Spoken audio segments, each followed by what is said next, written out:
Okay, we're going to go ahead and get started because we have so much good stuff for you, okay? Our next presentation is about recognizing distress and offering support to colleagues in crisis. And I got to tell you, there could not be a better speaker for this on so many levels than Dr. Christina Bilyeu. Okay, so here's my personal story, okay? And this is why there could be no better speaker for this. Last year, I shared with those of you here last year that after I retired from the Permanente Medical Group, a couple of years after I retired, a mentally ill former patient started to stalk me and threaten me and things. And of course, as a family doctor, I was very unfamiliar with this situation, right? But I immediately reached out to my dear friend and the former chief of psychiatry. She's moved on to bigger and better jobs now, but former chief of psychiatry, Christina. I said, I'm having a problem here. And of course, medical students, of course, the next question was, tell me more about that, John. Okay, so, and I did. And anyway, she listened to my story of distress and woe, and she goes, oh, yeah, that's very difficult. I'm sorry to hear that. This happens to us in psychiatry all the time. Let me walk you through this. So anyway,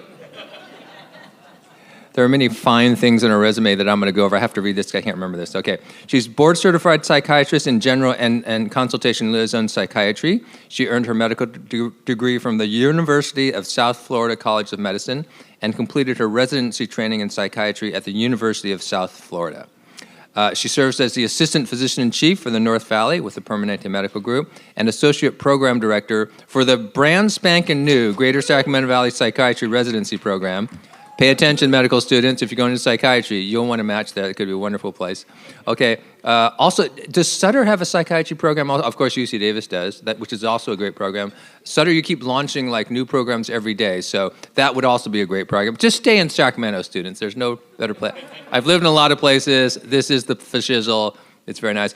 And when you graduate, every health system in the region will offer you a job, and you can actually semi-afford a home here as opposed to other lesser places. Okay. Anyway, Dr. Bilyeu also serves as board president for Hope Cooperative, a community mental health agency in Sacramento and Yolo counties, and is the board secretary for this SSVMS. So welcome, Christina. Thank you for joining us this morning.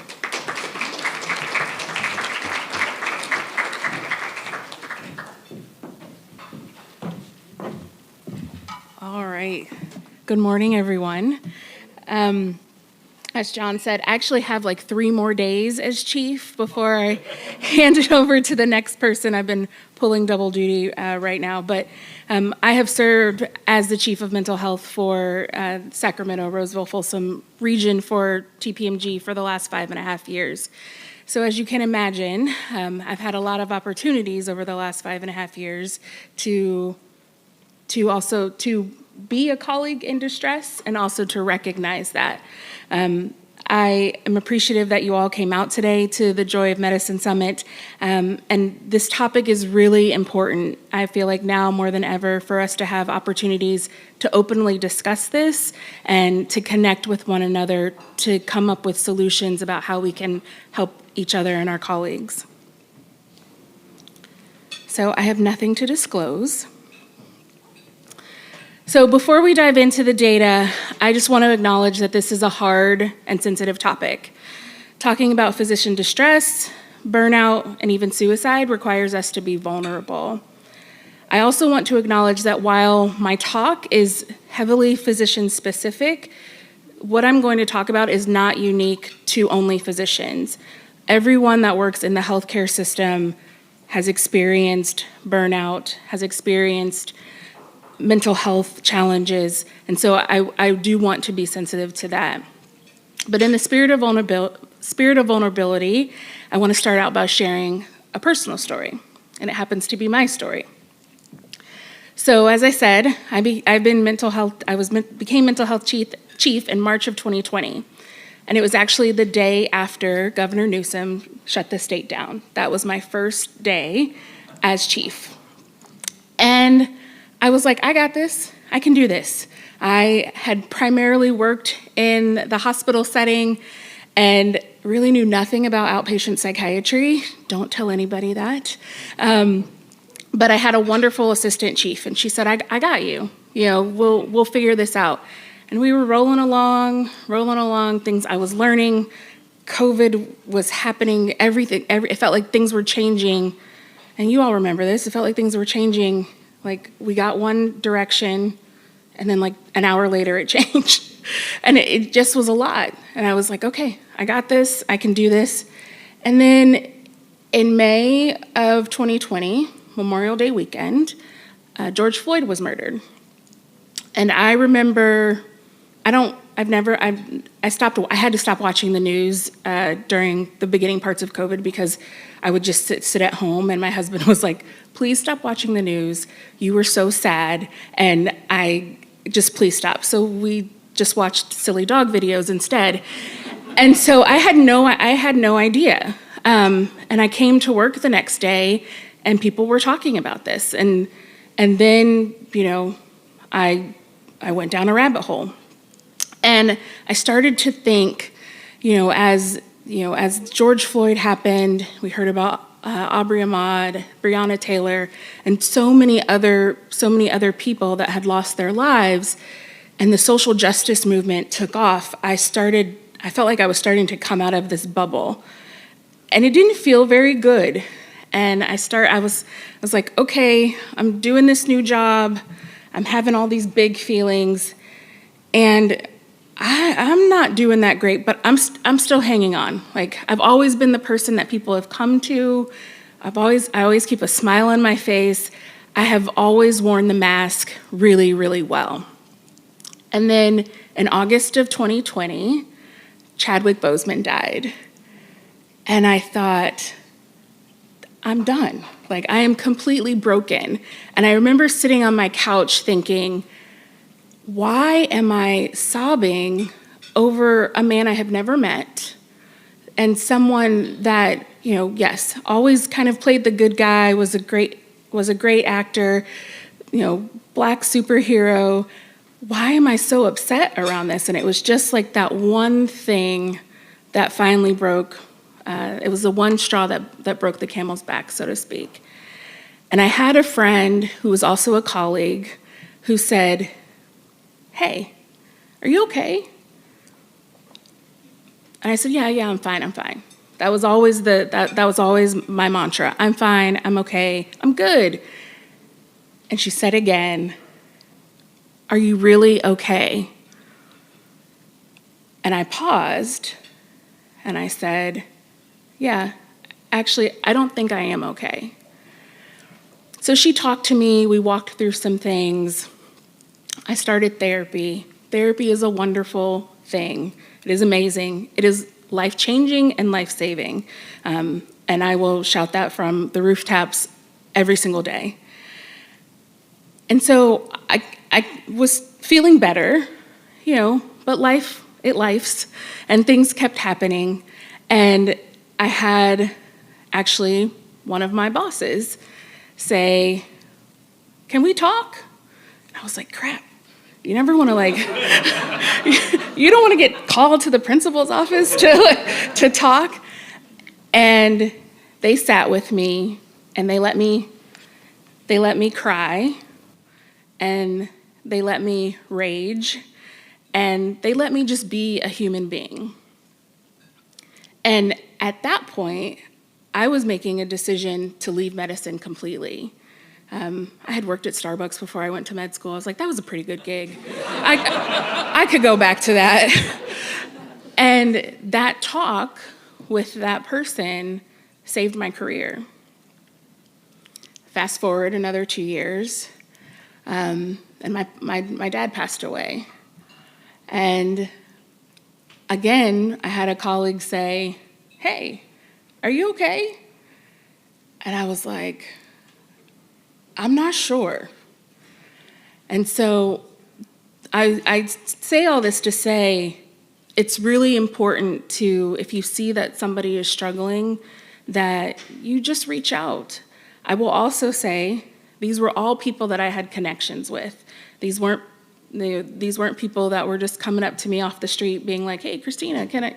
No, it wasn't like that. So you do have to be mindful of establishing connection beforehand. So, but that's my story. Things are not always sunshine and rainbows, but I don't wear a mask anymore. So you get what you get. And my smile, you'll read books and they're like, oh, the smile didn't reach her eyes or whatever. it reaches my eyes. I am, I'm not, it's not always, like I said, it's not always sunshine and rainbows, but there's a lot of joy in my life, so. All right, so I want you to take a moment at your tables to think about a time that you noticed a colleague was struggling.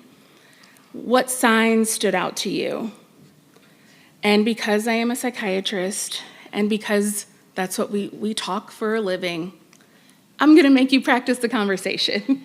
So at your tables, just talk and say, how would you start a conversation to support a colleague? These are uncomfortable conversations, but we have to learn how to be comfortable with that discomfort. So I'm gonna give you some time, talk amongst yourselves. Go for it. And if you don't have enough people at your table, feel free to join another one.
So I'll give you another minute.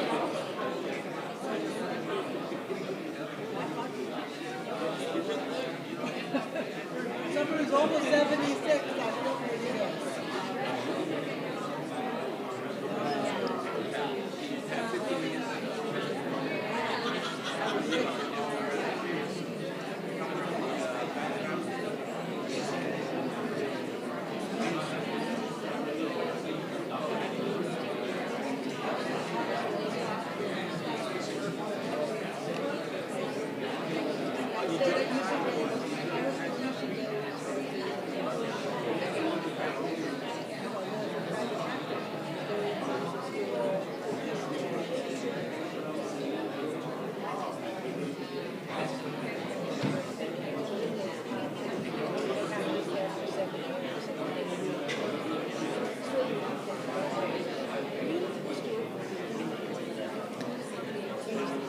All right, let's come back together.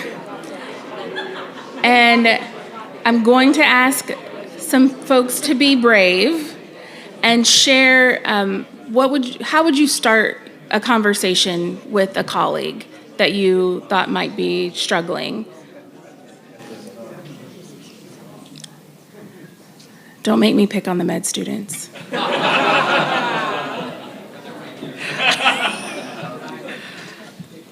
And we have microphones, so. And remember, again, I am a psychiatrist, so I am super comfortable with silence. See,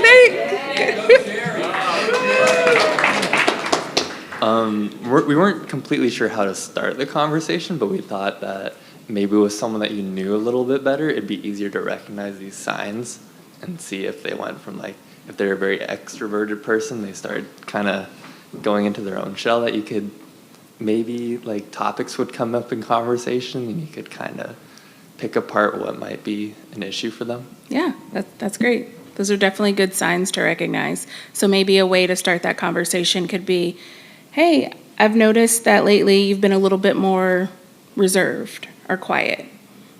Something, just being curious. So, anyone else?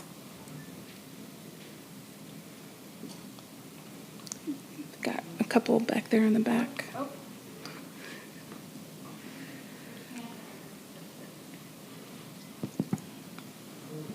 I had one of my colleagues asked me for a switch in shift, and that led me to ask him why you needed shift and stuff, I have to do this and that, and that opened the opportunity for me to okay, and then share my own experience about malpractice and stuff like that. That's great. Yeah. Sometimes those opportunities will present themselves naturally, especially if it's something that's unusual for that person. Yes. Couple of comments online here. One is, I've been thinking about you or worried about you, and how are you doing really? Yeah, I like that. It's that really piece, right? That, because our default is just to say, I'm fine, I'm good. But if you come back and ask it again, and then somebody looks you in the face, which is sometimes a little bit hard, and since we live a lot behind screens right now, is how are you doing really? So that's great. Lindsay, were there any other comments? Was that, okay, perfect. All right. Anybody else? Okay. All right, so let's dig into the data a little bit. So remember, as I said, that most of the data that I'm gonna present is physician-specific, but not unique just to physicians. So you can see that our burnout rates for physicians are a little bit lower in 2024 than they were in 23, but still about half of physicians reported some level of burnout. And overall, our level of burnout is higher than the general working population. So what does that mean? So even high-functioning people, like people that work in healthcare, are silently struggling.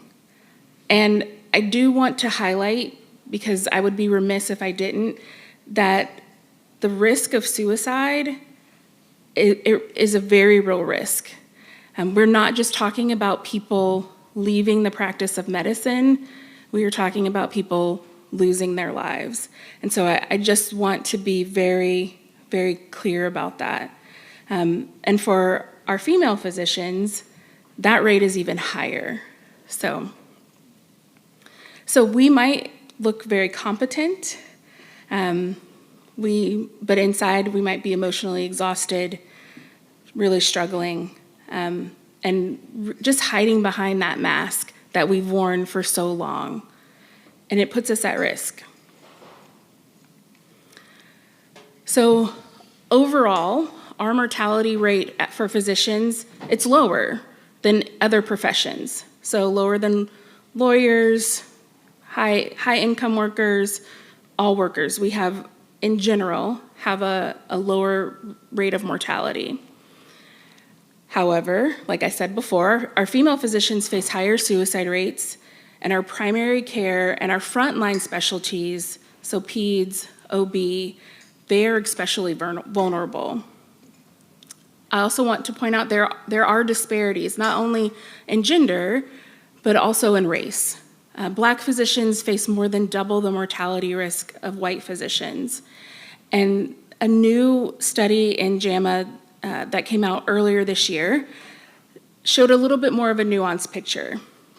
So it told us that yes, the overall mortality rate is lower among physicians, but that Black physicians, especially Black women, face the highest mortality rate.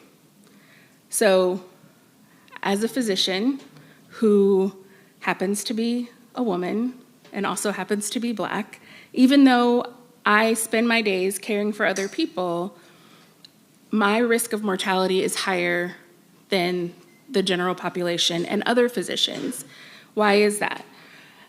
And it's because there continue to be systemic inequities that lead to us working harder to show up for other people, that lead us to holding on to a little bit of ourselves a little bit more and not being able to show up authentically as ourselves. And so it's really important that as physicians, as colleagues, as medical groups, that we have efforts in place to break down those inequities and really focus on wellness efforts so that everyone can show up fully as themselves every single day. So we talked a little bit about this. Cancer and pulmonary issues are higher in female physicians. So again, we're dealing with a lot of things. And burnout by specialty. So you can see our emergency room colleagues, they're dealing with a lot. I'm not surprised to see them at the top of the list. That it's been that way even before COVID, and it hasn't really improved. Next is our OB/GYN colleagues. But then you see peds, family medicine, internal medicine right there. Psychiatrists, we're a little bit lower. The data has fluctuated over the last 5 years for mental health in terms of burnout. As society goes, so do our rates of burnout. Sometimes we are not always the best at taking care of ourselves. So we talked a little bit, you mentioned a little bit earlier about just recognizing some signs or symptoms that somebody might be displaying if they're not doing well. So those might be behavioral, they might be emotional, functional, and remember, people often wear masks and use their intelligence, use their professional competence to hide what they're feeling.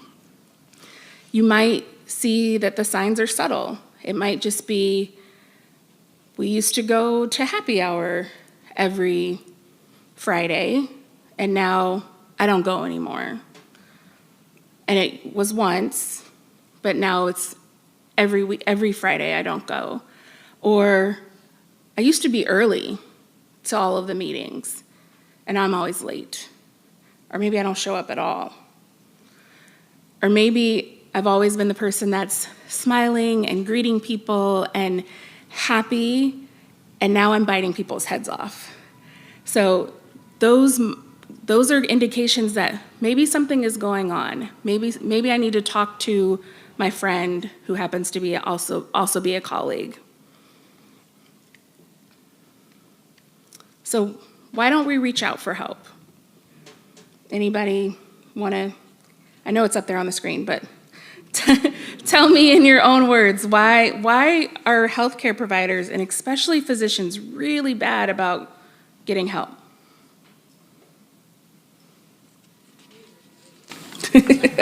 I was hoping you would raise your hand. Because we sit in this dyad with our patients. That's the sick person, and I'm the well person. Right. Yeah. Hi. It's funny, we were just talking about this with a former colleague. Hey, Kathy. So for me, I feel like it's just this like suck it up mentality that I was trained with. Like, you're going to be okay and you're fine, and you're just going to have to suck it up. And I don't really want to share anything and I know that that's the stigma that people are dealing with. They don't want to share, they don't want to seem vulnerable, because then you're going to think, I don't belong here. And I already think that, and that's too much for me. So I think that's getting a lot better, and that we were having that discussion just a few minutes ago, that's so much better. I do walk down the hall and I ask docs, hey, how are you doing? And you can tell when they're struggling. You can really tell. And they do appreciate it. It is sometimes hard to change the reality of their day. And so finding ways to support them is often difficult. Rose, you want to come up and finish the talk? No, that's great. Anyone else? As I see, we have to be perfect.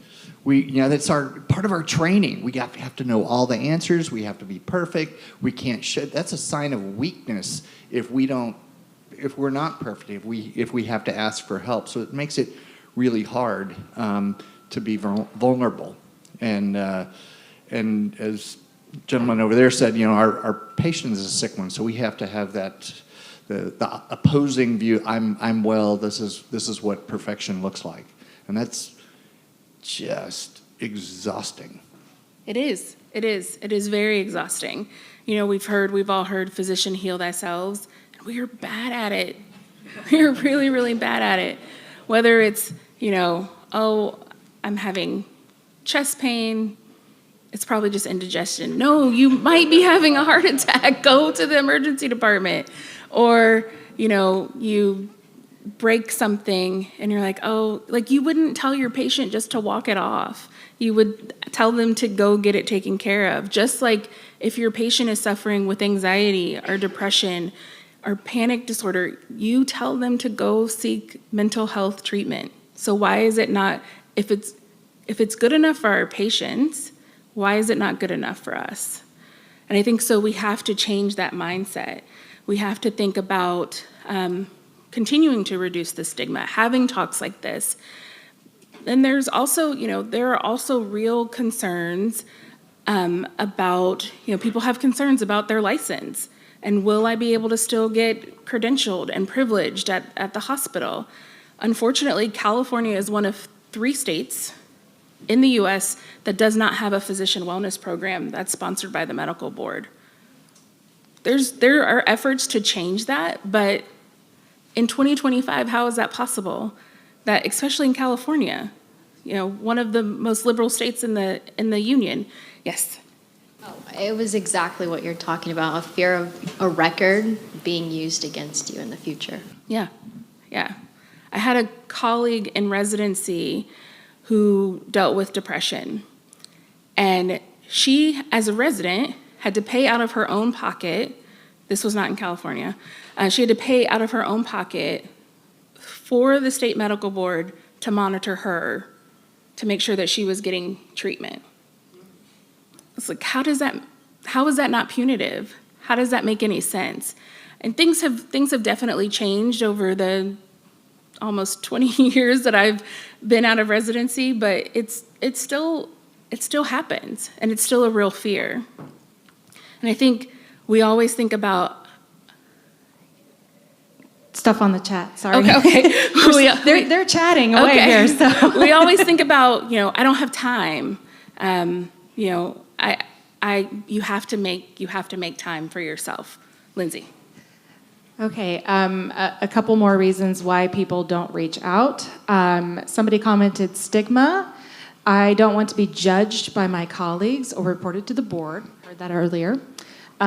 Outdated societal expectations of our profession, especially the heroes without capes projection is another one. As one of my attendings used to say, surgeries are for patients. That's in quotes. Yeah. And finally, also we had it so much worse than you from more seasoned generations of physicians. Yeah, I've heard that. I've heard that, and my response has been, and that makes it okay. Does that mean that it was all right? As John mentioned, we have our residency will welcome its first class next July, and so I've been inundated the last 3 days of just going through applications, and I read a somebody's personal statement, and it made mention that the applicant had gotten sick, and they had told them to take some time off, but they still showed up the next day, and they were celebrated for that. And I thought, is that right? Is that what we should be doing? And so things like that still happen, but we have to reframe it and say, is this something that I would tell my best friend, my mom, my sister? Is this something I would tell a patient? As a well-being advocate, I advised a colleague to get treated. And she went through the sessions, and the nuances are something we are not aware of. That individual ended up having to pay higher amount for the life insurance policy that she took. And then she came back to me and said, you sent me there, and now I have to pay so much more for this for rest of my life. I felt really bad, but some of the information that we give, we really don't have a very clear understanding based on their insurance. So please be aware, even when your system has this, that your advice can have some ramifications. That's good, a good point. Another thing that when you mentioned about being ill and then showing up the next day, made me think about the administrators and the support staff that maybe are not privy to some of the conversations we have here, and so they may not understand the gravity of when we're not feeling well. To them, it may look like it's, okay, now we have to call 15 patients to have them rescheduled. Where else would you like them to schedule? Can you still do this on video? And sure, we can decide amongst ourselves that we'd like to change this whole concept. But without the buy-in and the investment of those who are above us in the bean counting world that have these expectations, I don't think it'll move that quickly. Yeah, and that's true. You know, we amongst ourselves, we can look out for each other. And that's one of the reasons I'm so grateful for SSVMS. When they do their survey, they give that information to the medical groups and say, this is what your physicians are saying. This is how you need to help them. And so it's definitely just one of the ways that SSVMS works for us. I was just going to say, I feel like, at least in my practice, when COVID came along, all of a sudden people took a different perspective to coming into work sick. And I think it really changed the culture, at least in our department, to, well, don't come in if you're going to expose everybody. So. Yeah, yes, yeah. All right. Oh. I wanted to say, on your, people didn't really touch me. Wait a second, I'll be Karen. fine mindset. Hold on, Karen. There's people online, they want to hear you too. You didn't really address that I'll be fine mindset, but I think a lot of people say, well, I've been through much worse than this. I can get through this, not realizing that maybe it's all that cumulative stuff that actually eventually gets you. Even if there are big disasters you got through in the past, maybe this new little thing is too much. That was me. That was totally me. Where I was like, Black Panther is dead, and how am I going to get up in the morning? Right? And I have, like I said, 2020 provided a lot of opportunities for growth and tears for a lot of people. But I had been through a lot of stuff in my life before then that just pick yourself up, dust yourself off, keep going. And maybe if I had taken care of myself a little bit better in the past, 2020 may not have tried to kick me out of medicine, but, I'm still here, right? But I think that's great. Like, yes, I'll be fine. We have to stop telling ourselves that. Like, are you really okay? All right. So as a peer, as a colleague, what are the things that you can do? Right? We've talked a little bit about some of them, just asking questions, really normalizing asking for help. For me, having a colleague come to me and say, can we talk? Are you okay? And literally pulling me aside and sitting me down and saying, what's going on, right? It made it safe. We have to feel psychologically safe, or we will not have these conversations.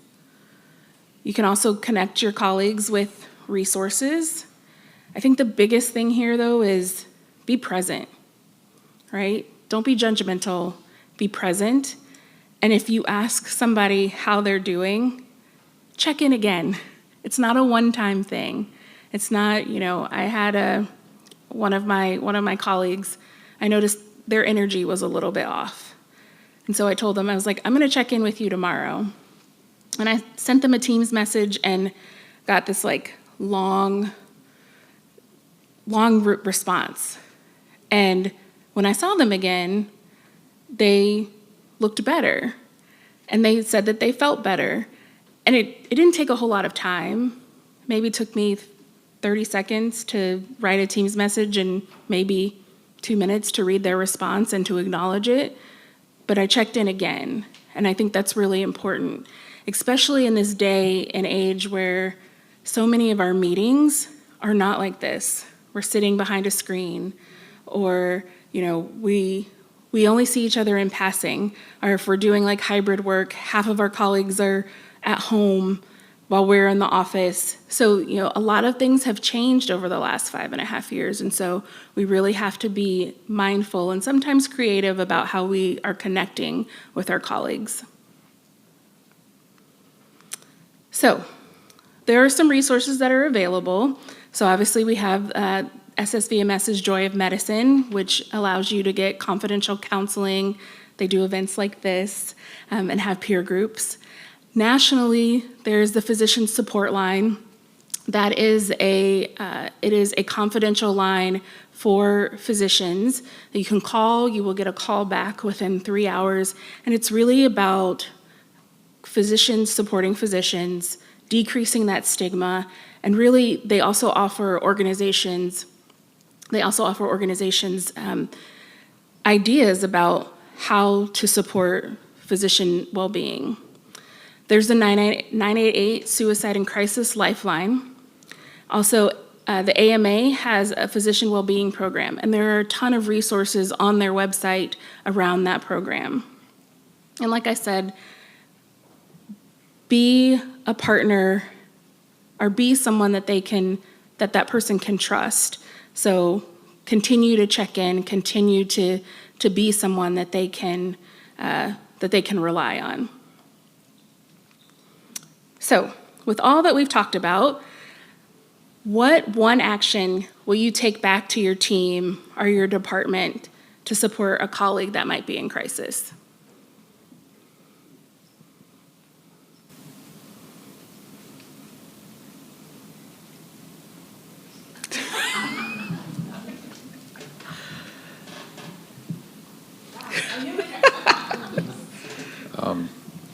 I guess what I would do is we do a daily huddle every morning, but it's urology, so we call it the daily puddle.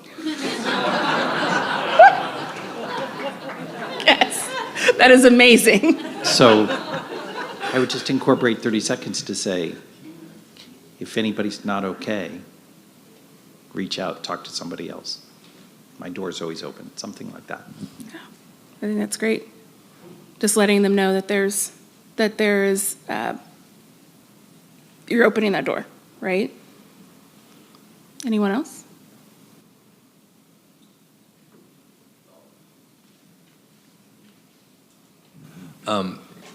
I work at North State now, and oftentimes if I'm walking down a hallway and somebody has an office, I don't have an office, but fancy people do, and the door's open, I'll poke my head in and ask how you're doing, and then actually pause a little bit for a response. And then, your whole point about checking in with a colleague and saying, I'm going to follow up with you. So like you're young, you probably just remember those things. But I actually, if I say I'm going to follow up with you, I open my after I leave them and they can't see me, I open up my date book on my phone and I put follow up with Bob for like 2 days later. And then I actually remember. And then they say, oh, I can't believe you remembered. I said, oh, I didn't really remember. I just wrote it in my date book. But they appreciate the effort. Yes. Yes. She's got it. I think the normalization is part of it. So when you're checking in, because I do a lot of checking in, saying, I know a lot of people are really struggling right now with dealing with patients with misinformation or just really feeling that psychic injury. How are you?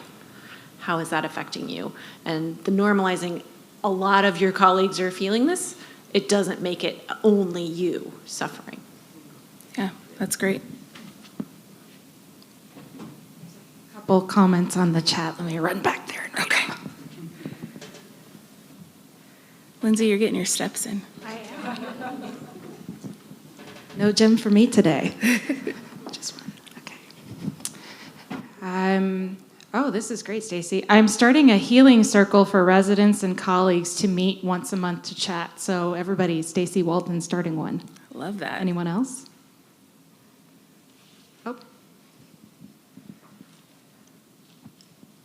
Yeah, I just wanted to share that recently one of my colleagues' mom passed away.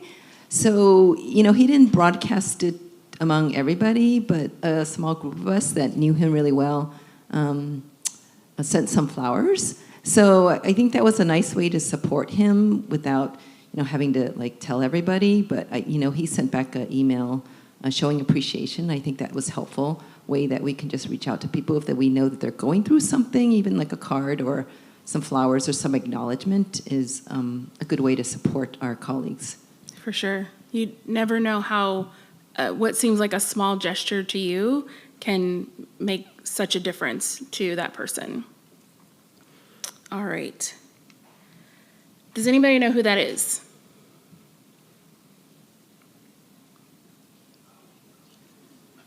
Anybody a Philadelphia Eagles fan? Because if you are, that's just not gonna be okay. All right, so this is A.J. Brown. He's a wide receiver for the Philadelphia Eagles. He is a Super Bowl champion. He's a 3-time Pro Bowler.